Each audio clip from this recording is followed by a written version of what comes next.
প্রিয় পঞ্চম শ্রেণীর ছাত্রছাত্রীরা, আজকে আমরা ৫ নম্বর স্কুলটা করব দেখো।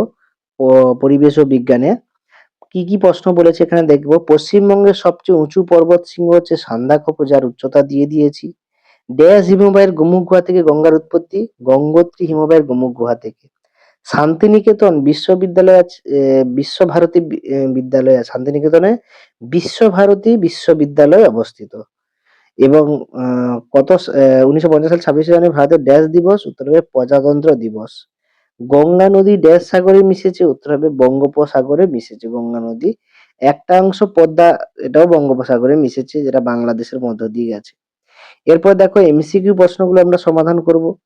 বঙ্গভঙ্গ কত সালে হয়? ১৯০৫ খ্রিস্টাব্দে। মানুষের দুটি সম্পদের নাম স্বাস্থ্য ও বুদ্ধি। ফজলি আমের জন্য বিখ্যাত হচ্ছে মালদা জেলা। একটি জৈব সারের নাম হচ্ছে কম্পোস্ট। একটি পরিবেশ বান্ধব পরিবহন হচ্ছে টোটো গাড়ি। টোটো গাড়ি হচ্ছে পরিবেশ বান্ধব পরিবহন। চলো এরপরে দেখে নিই এই যে বিভিন্ন রকম শহর, তাদের সদর শহর ও জেলার নাম। তো দেখো এখানে বলেছে কি, মদন মোহন মন্দির কোচবিহারে, কোচবিহার জেলায় অবস্থিত। চিংড়িখালি দুর্গ আলিপুরদুয়ার, দক্ষিণ চব্বিশ পরগনা। কুলিক পাখিরা রায়গঞ্জ, উত্তর দিনাজপুর। আবহাওয়ার অফিস দক্ষিণ চব্বিশ পরগনা আলিপুরদুয়ার। শান্তিনিকেতনের সিউড়ি হচ্ছে বীরভূম জেলায় অবস্থিত। তো প্রত্যেকটা আমরা করলাম। এরপরে যাচ্ছি পরের পেজে কি বলেছে।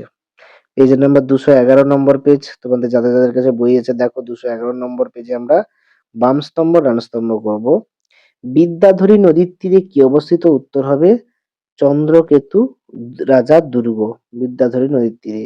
আত্রেয় নদীর তীরে কি অবস্থিত? উত্তর হবে বালুরঘাট অবস্থিত। আত্রেয় নদীর তীরে বালুরঘাট অবস্থিত। দ্বারকেশ্বর নদীর তীরে কি অবস্থিত? না আরামবাগ অবস্থিত। দ্বারকেশ্বর নদীর তীরে আরামবাগ অবস্থিত।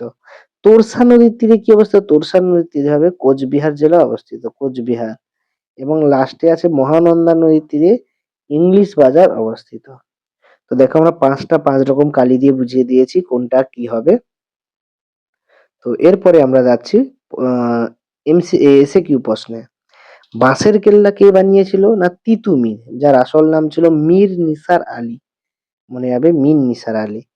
চাষের কাজে কাদের বুদ্ধিতে প্রথম শুরু হয়েছিল? মহিলাদের। মনে রাখবে আগে কিন্তু মহিলা মহিলারা চাষবাস করতো, পুরুষরা শিকার করতে গিয়েছিল পশুর, এবং মহিলারা কিন্তু বীজ দিয়ে ধান চাষ করে। স্বাধীন ভারতের প্রথম প্রধানমন্ত্রী কে ছিলেন? উত্তর হবে পণ্ডিত জওহরলাল নেহেরু। তারপরে গান্ধী বুড়ি কাকে বলা হয়? মাতঙ্গিনী হাজরাকে গান্ধী বুড়ি বলা হয়।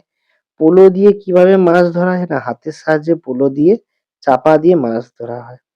এরপরে ৬ দাগে দুটো প্রশ্ন বলেছে দেখো। দুটো টিকা, গঙ্গা নদীর গতিপথ এবং সবুজ বিপ্লব। এই টিকাগুলো আমরা করেছি দেখো সুন্দরভাবে। এই যে এইখানে আছে। প্রথম টিকা আছে গঙ্গা নদীর গতিপথ, যেহেতু ২ নম্বরে ছোট্ট করে আমরা লিখবো গঙ্গা নদী কোথা থেকে প্রবাহিত হয়েছে। গঙ্গার উৎপত্তি হিমালয়ের গঙ্গোত্রী হিমবাহের থেকে, যা ভাগীরথী নামে পরে অলকানন্দার সঙ্গে মিলিত হয়ে গঙ্গা নাম পরিচিত হয়। এটি উত্তরাখণ্ড, উত্তরপ্রদেশ, বিহার, পশ্চিমবঙ্গ দিয়ে প্রবাহিত হয়েছে এবং বাংলাদেশে প্রবেশ করেছে এর কিছু অংশ, যেটার নাম পদ্মা, এবং শেষে সেটাও আবার বঙ্গোপসাগরে পড়েছে। এবং লাস্ট প্রশ্ন ছিল সবুজ বিপ্লব টিকা। তো দেখো এখানে সুন্দর করে দেওয়া আছে যে একটা সময় কৃষিক্ষেত্রে বিপুল সংখ্যক কৃষিকাজ হয় এবং প্রচুর ফলন হয়। আর এর প্রবর্তন হচ্ছে এম.এস. স্বামীনাথন।